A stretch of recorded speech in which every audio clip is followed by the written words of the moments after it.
Hi, welcome to our channel.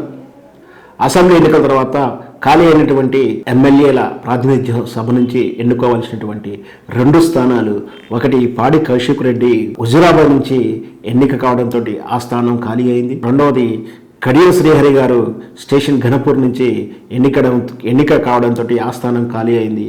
వాటికి schedule ప్రకటించింది ఎన్నికల సంఘం. రేపు 18వ తారీఖు నామినేషన్లు, తర్వాత 29వ తారీఖు జనవరి 29వ తారీఖు ఎన్నికలు ఆ రోజు రిజల్ట్స్ ప్రకటించిన నేపథ్యంలో సర్వత్రా ఉత్కంఠ ఏర్పట్టింది. ఈ 2 స్థానాలు ఏ పార్టీ గెలుచుకునే అవకాశాలు ఉన్నాయి, అయితే 2 స్థానాల నుంచి ఏ పార్టీ ఎవరైనా అభ్యర్థులని నిలబెడుతుంది అంటూ ఉత్కంఠ రేపిన తరుణంలో కాంగ్రెస్ నుంచి అద్దంకి దయాకర్ని, రెండో అభ్యర్థి మల్మూరి వెంకట్ ఎన్ఎస్సిఐ ప్రెసిడెంట్ని ఫైనల్ చేసినట్టు తెలుస్తుంది.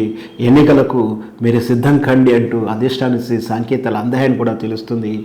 వాస్తవానికి అసెంబ్లీలో ఉన్నటువంటి సంఖ్యాబలం దృష్ట్యా ఒకటి బీఆర్ఎస్కు, ఒకటి కాంగ్రెస్కు వచ్చే అవకాశాలున్నా మరి ఇద్దరూ పోటీ 2 స్థానాల్లో కాంగ్రెస్ పార్టీ పోటీ చేస్తుంది.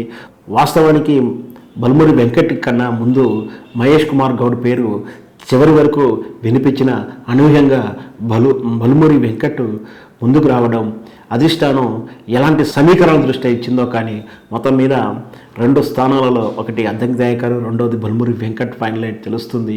మరి వేచి చూద్దాం